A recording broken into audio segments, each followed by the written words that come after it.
Hello and welcome to Data Driven, the podcast where we explore the emerging field of data science. We bring the best minds in data, software engineering, machine learning and artificial intelligence.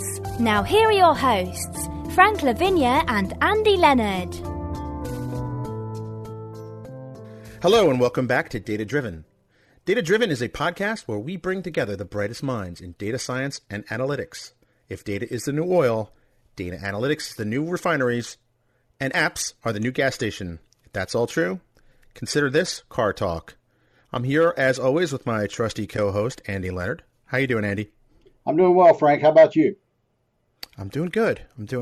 Little Birdie tells me you're working on the edX certifications, and you just completed the class. I did just complete the Transact SQL class and started the Power BI class, but the same Birdie told me you're way ahead of me on the certification. I am, and I'm not way ahead because I'm smarter or anything. I am way ahead because I started earlier, and I am about to wrap up the statistics class, which has been pretty hardcore. It's done in conjunction with Columbia University, so you get a number of Columbia University professors. They kind of teach you statistics, and I'm working through the last module, which is Bayesian statistical models. Wow. And studying Bayesian models, kind of, I'm right in that. I'm surfing that event horizon between madness and genius. It's really interesting, but it's also kind of like I get it, and then I see what they're going for, and it kind of like, wow, it opens your mind. Yeah. A mutual friend is about a week behind you in that same course, and he was sharing with me that the third week made a tremendous mess on his desk, so he wasn't going to start the fourth week until he had cleaned that up.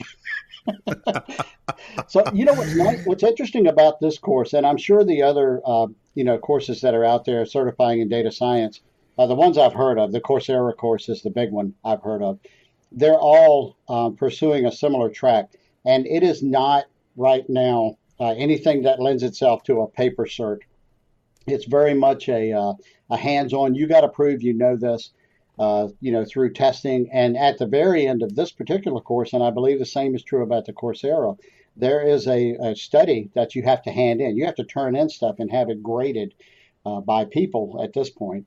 I'm sure machines will be doing this later, but right now, a person has to look over your project and give you a thumbs up or a thumbs down. You're a data scientist.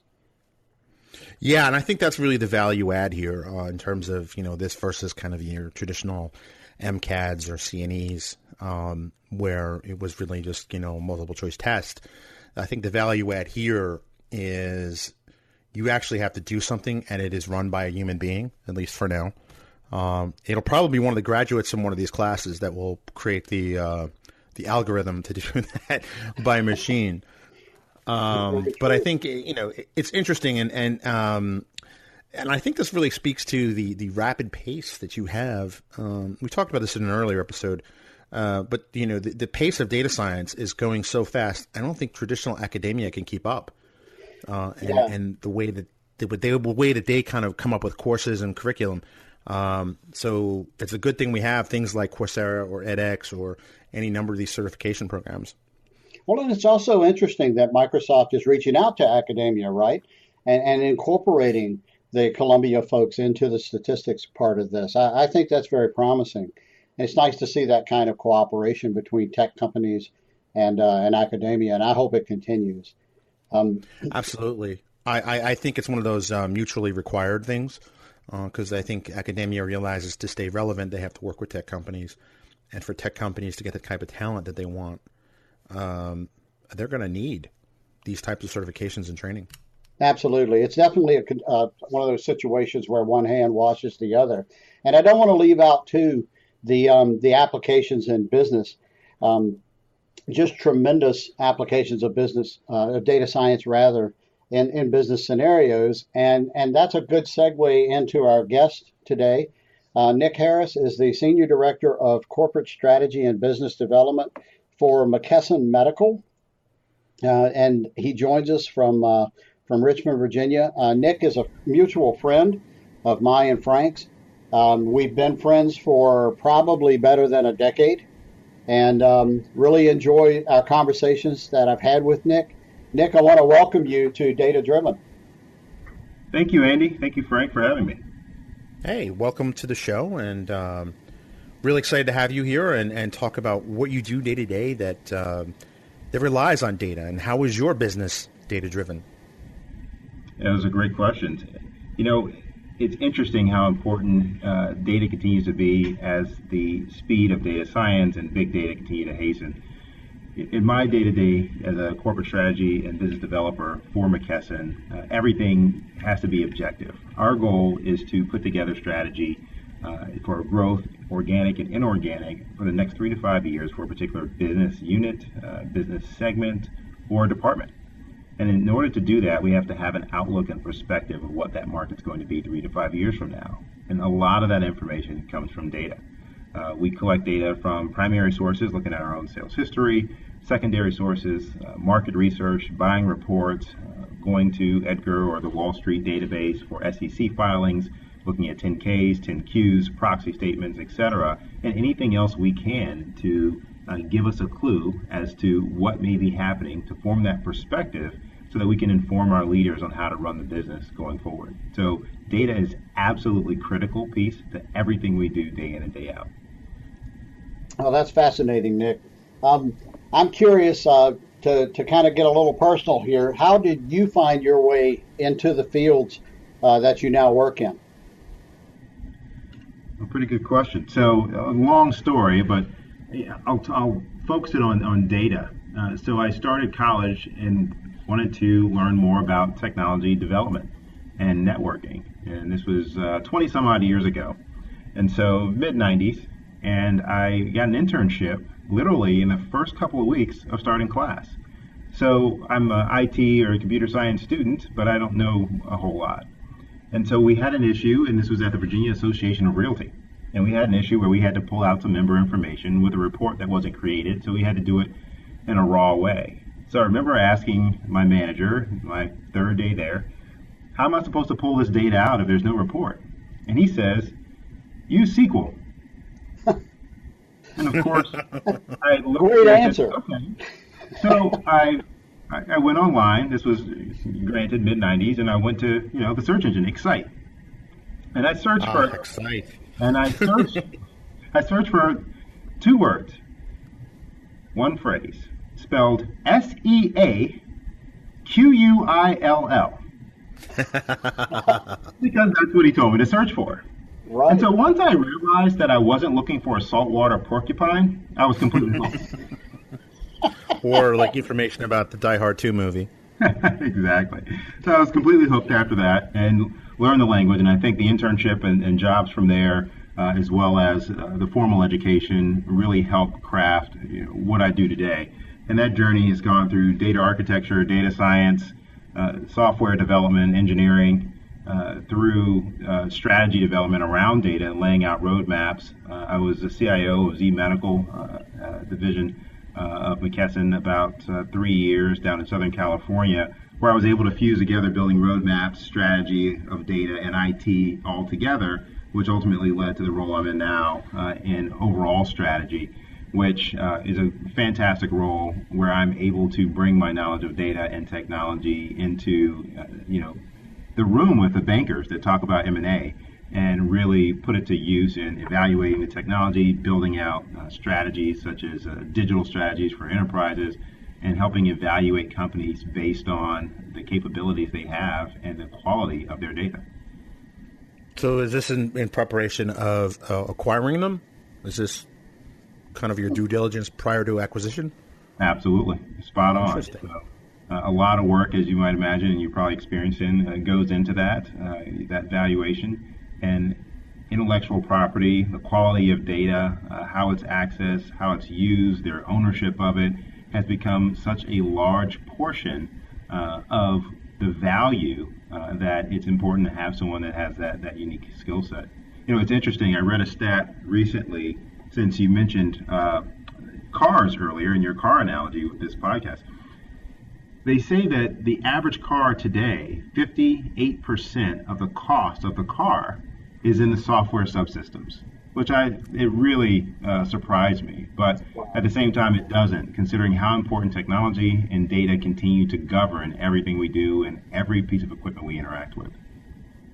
That is an amazing statistic, because I mean, most cars are not like Teslas, where the software is, painfully obvious that there's software running the car.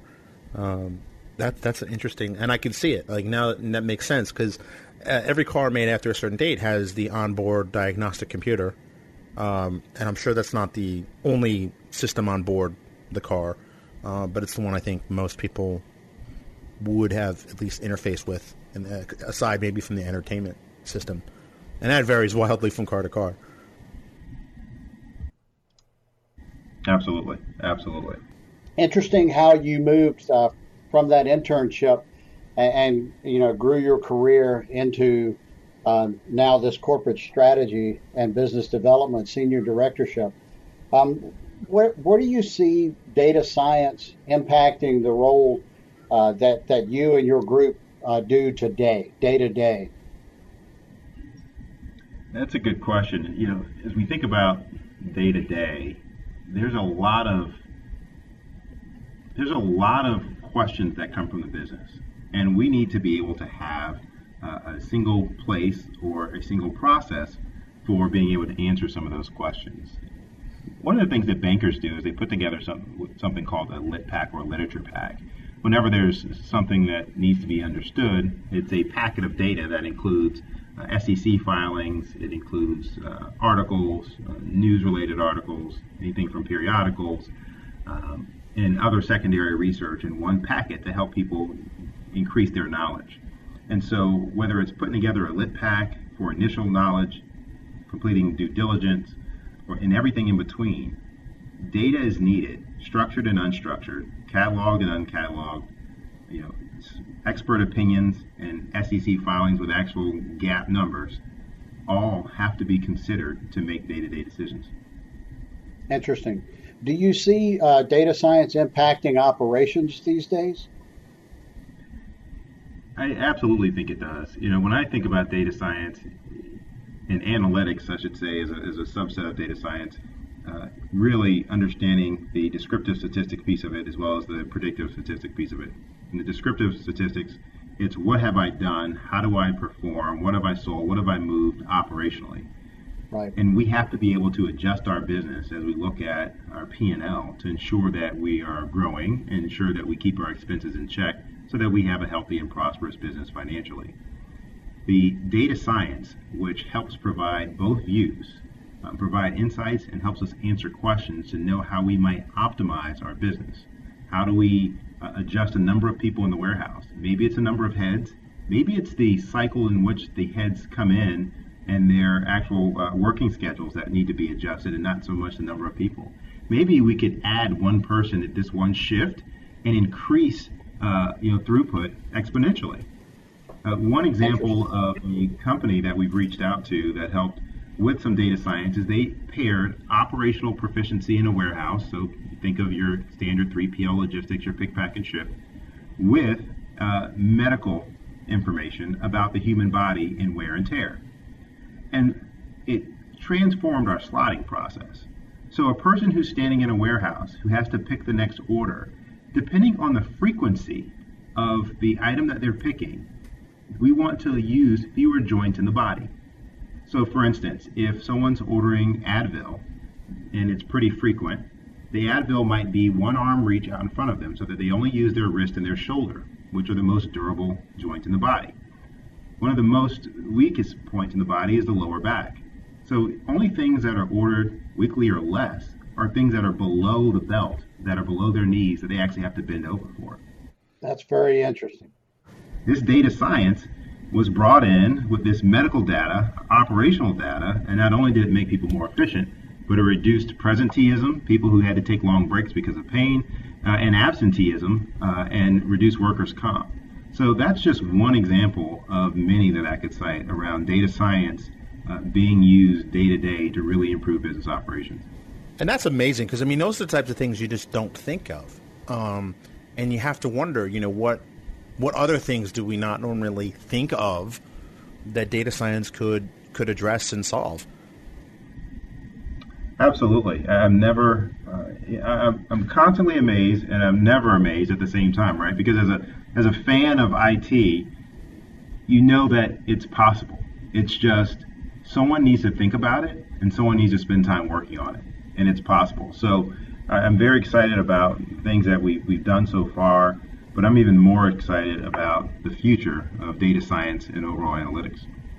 It's also interesting that you have to provide the numbers that make it worth it for the business side to sign off on that. And I think that really that's the science part of data science. And we talked about this kind of in the, before we started recording about the, data science is not necessarily new in a sense.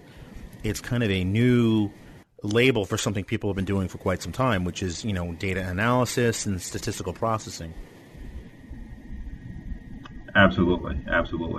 Doing it for a long time in various ways. But the fact that the nomenclature across industries is now being homogenized, I think will help empower, this data science to move even faster, which I think we need. There are just so many challenges that we have in our world. And in a more myopic level, my business, there are so many questions that we have that we need to answer more quickly, because we know that the competitive forces require us to do so. Interesting. So you see this as a real competitive advantage in your business? Absolutely. When you think about, so in B school, they will often talk about Michael Porter, who is a well-known writer about strategy. And his famous models, Porter's 5 Forces, talks about the forces that impact business. And when you think about competitive threats or new entrants to a market, pricing, and things of that nature, having the analytics to support your decision making is absolutely everything. I have a colleague that works for I don't know if I'll name them by name, but they're the world's largest online retailer, but I won't say who they are. And they talked about the power of their analytics, in that they take in a myriad of factors to determine what the price of a particular item should be for everything that they sell under their label. Well, they reprice a couple million items every hour. Wow. And it's just to take advantage of real-time analytics, shopping patterns, behaviors, market conditions, etc., in order to optimize and maximize the profit for their business. It's absolutely brilliant. Well, that brings up a topic that I wanted to introduce here. Frank, it was a great segue into it. What I'm seeing more and more as a consultant is clients requesting more real-time or near real-time abilities when it comes to business intelligence. And that, of course, leads right into these data science processing and analytics systems. And what I'm finding, Nick, is my background is in engineering. I have a degree in electronics engineering tech, and I'm having to break out my old textbooks on signals processing, because we're now reusing that in response to the stuff that data science is showing us. We are looking at very analog looking waveforms and analyzing those signals and trying to produce an answer for right now. And I'm almost certain that your friend who works at the largest online retailer, if they're making that many changes that often, they're probably doing something very similar to what some of my customers are asking for. I wouldn't doubt that for a second. And this is the point in the show where we thank our sponsors who make Data Driven possible. On Data Driven, we talk a lot about data science, machine learning, and artificial intelligence. But did you know the hardest part of any data science related project is data integration? Data scientists often call data integration data wrangling, or the icky word munging. But it's all about making sure the analytics engine that you're using has valid and clean data. Enterprise Data and Analytics specializes in data integration and can help your enterprise build better data integration solutions faster with best practices and automation. Enterprise Data and Analytics offers training and consulting services for SQL Server Integration Services, SSIS, and Business Intelligence Markup Language, or BIML. Visit entdna.com to learn more. Enterprise Data and Analytics. Data, it's in their DNA.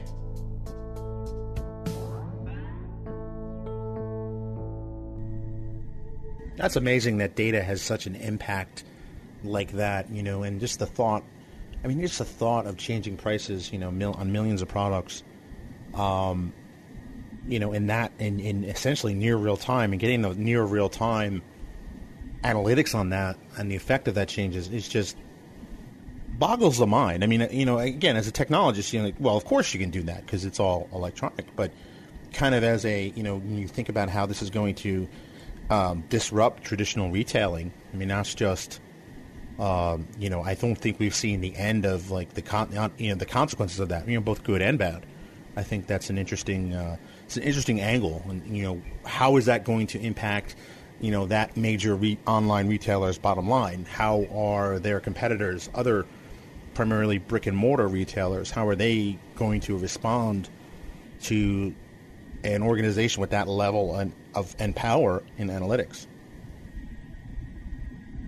What we're seeing today is truly unprecedented, I think, in our time in analytics. And it's going to pale in comparison to what we're going to see this time next year, in my opinion. The tools are becoming more robust.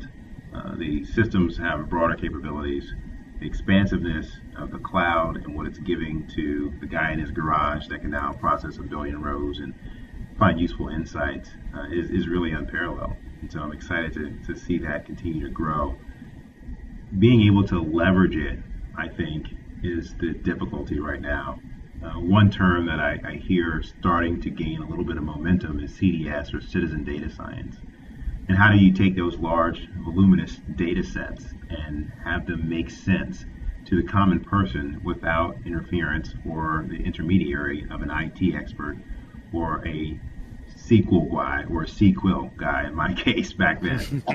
So I see the evolution of this moving in that direction. So what's the favorite part of your current gig? I mean, it sounds like you're having a lot of fun, but what's the favorite thing you get to do every day? That's a great question. Let's see. So everyone wants to know how their day-to-day job really fits into the big picture today, 3 to 5 years from now. And so as a corporate strategist, that's my job to figure that out.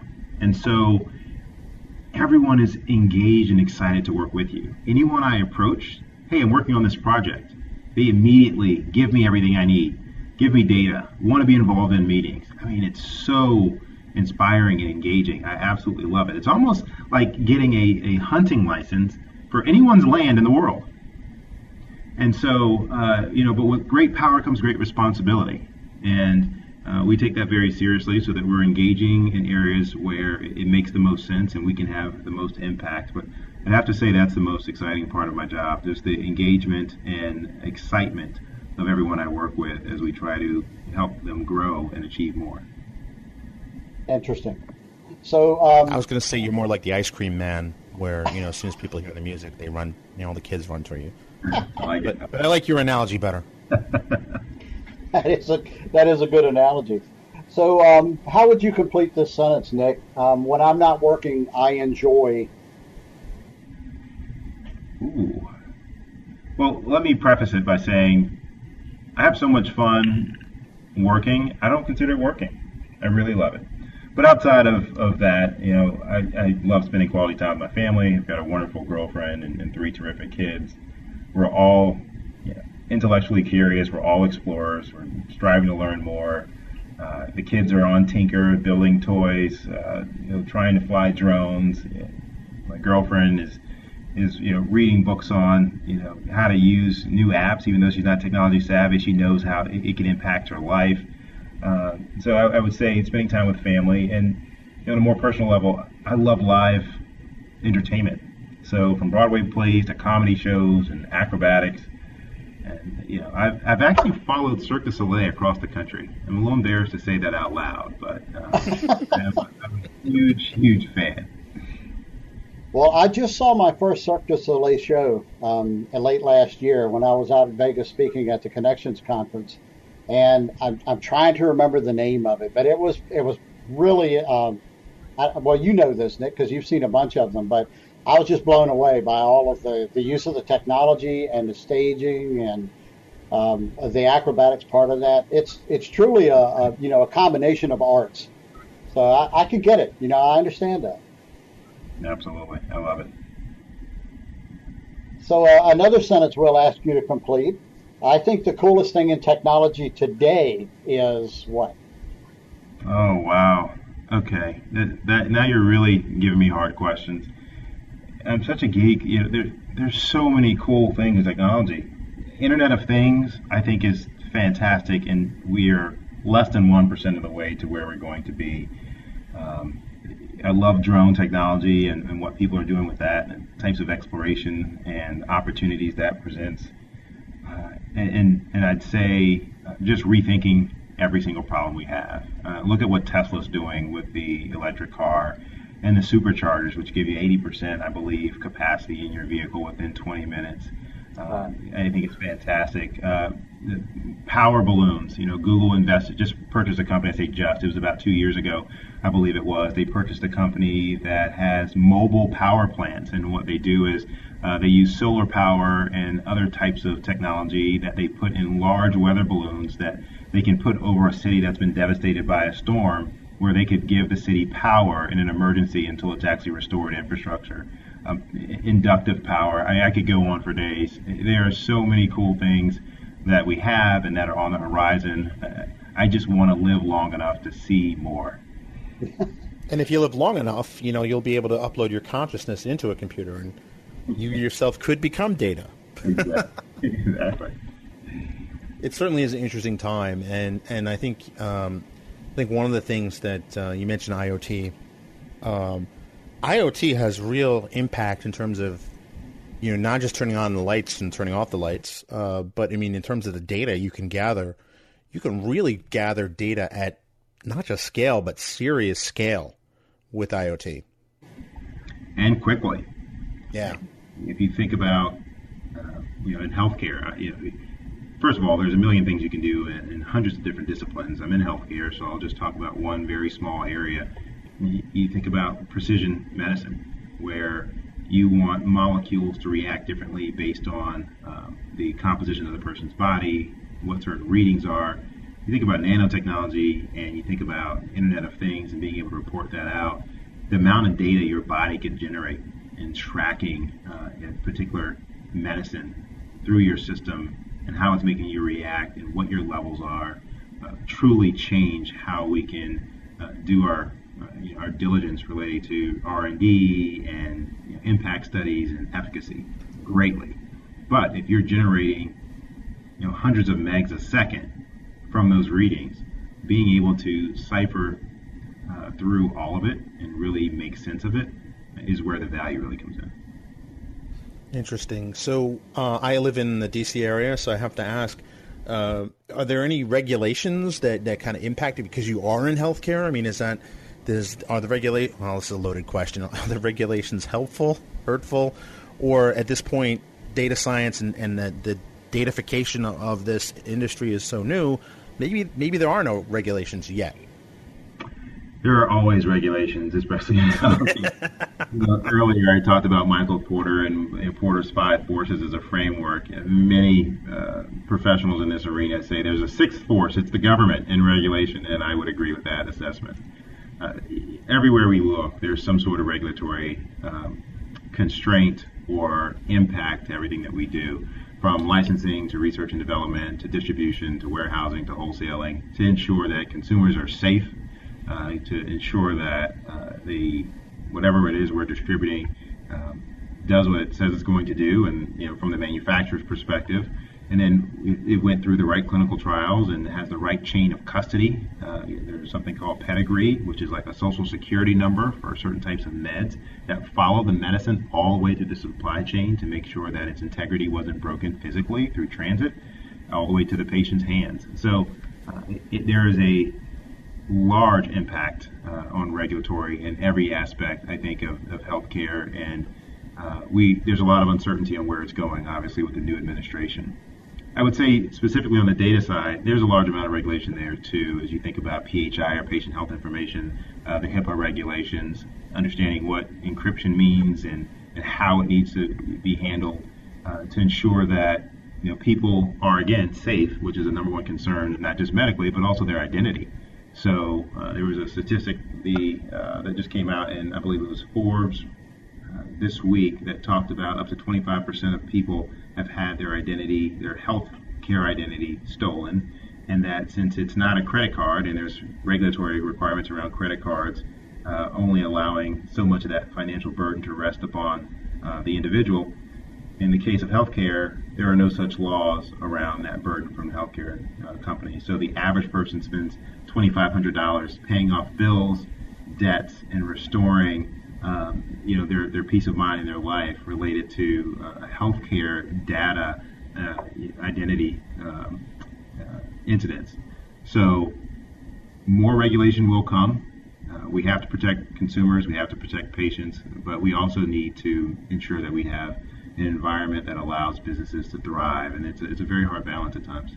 Complete this sentence. I look forward to the day when I can use technology to blank. Okay, so I'm going to take the word "to" off. Okay. So I look forward to the day when I can use technology seamlessly, when it's seamlessly infused and effortlessly accessed in nearly every aspect of our daily lives. My all-time favorite movie is Demolition Man. And years ago, it was Sly Stallone and Wesley Snipes and Sandra Bullock.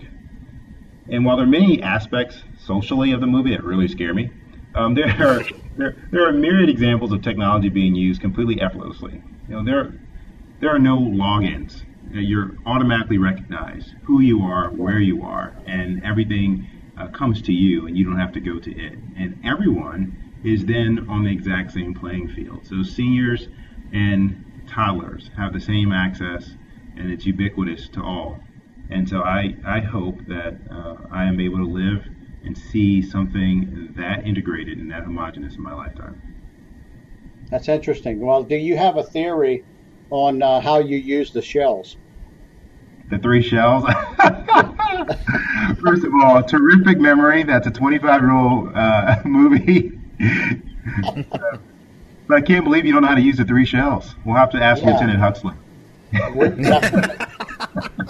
Now, in my defense, it's one of my favorite movies, too, for many of the same reasons you talk about. And whenever you see technology just integrated into something like that, I think that's one of the great things some of the stories that have come out recently have done. And a mutual friend of ours, Kevin Hazzard, pointed out to me about a year ago the scene in Interstellar. I don't know if you've seen that movie or not, where the AI and the robot reconfigures itself so that it can move quickly enough to go catch the person and return them to the ship before the big wave hits. That was, he pointed out how cool that was, and I just was watching the movie and thinking, well, of course the AI and the robot did that. It didn't even dawn on me that they were making that statement, that this is what it will be like. These machines will be able to adapt to the situations, and they'll know their abilities, and they'll figure out ways to do things, hopefully, that mostly benefit people. So, it's an interesting way to look at it. So, I agree. It's an interesting way to look at it, and those movies are really trying to predict that. I actually have a cousin that we're very close who is a Hollywood actor, and every couple months or years I'll go out and attend an event or see one of his plays. And as we were chatting one night, I saw a team walk out, and I said, well, who are they? They're the ones that look through all the scripts that are written by all these writers and make sure that it's valid or that it links to something that's valid so people can attach to it. I said, really? He goes, yeah. And in fact, they also will bring in technologists and futurists that look at the rate of change in technology, and based on the period of time a writing is to occur, they predict what sort of technologies and capabilities we will actually have. And it's an entire practice around it. And I think that movies such as that try to leverage futurists is just exciting stuff and gives us a glimpse into what will be. That sounds like a fun job. Oh, yeah, I agree. And that kind of explains why we're attaching to these movies ourselves, right? because whether they had that 25 years ago when they made Demolition Man or not, I don't know. But maybe they just got lucky and and hit the right bars, I guess, the right points. Okay, so one last question, Nick. Share something different about yourself, but we do ask you, remember, this is a family podcast. Well, I've shared quite a bit. Different. Well, I will say that I appear to be different on the outside. I would say this is what I get from my colleagues and my family members. You seem, you're a type A personality. We know you had some sales background, and you don't seem like a tech person. And I am offended by that. I am probably the biggest geek you'll ever meet. I write code every single day. I explore new technology every single day. I am completely immersed to my neck in any sort of technology, science, or anything related to future tech development. So I would say that's a little bit different. How I may come across in person might be a little different than what I do at home, but I'll tell you that I still have an IT lab in my house. I still have Linux servers and Windows servers set up, and as I mentioned, I probably write code in 4 to 5 different languages monthly. Wow. Very cool. So do you have a preference in terms of data science language, Python, R, or something else entirely? I'm a Python fan. Okay. Very cool. Well, I think that about wraps up my questions. Nick, I want to thank you for joining us for this podcast. Frank, do you have any final thoughts before we sign off? I would say thanks for joining us, Nick, and it's awesome to hear from someone who's in a field that's not necessarily one would think is data heavy, but and getting insight in terms of how that actually affects kind of your mergers and acquisitions, and realize how close to the cutting edge of not just technology, but the cutting edge of business is, and its relationship to data. I think that that's something that, as technologists, we tend to remove ourselves from in our little den of geekdom. But it's good to hear you're out there and you're talking with real decision makers making real decisions. Thank you both, Frank and Andy, for having me. It's been fun. Excellent. Thank you. Thank you, Nick. Thanks for listening to Data Driven. Don't just listen. Become a data driver by going to datadriven.tv to sign up to join the community, access to special events, tips and tricks, and more. Sign up today at datadriven.tv.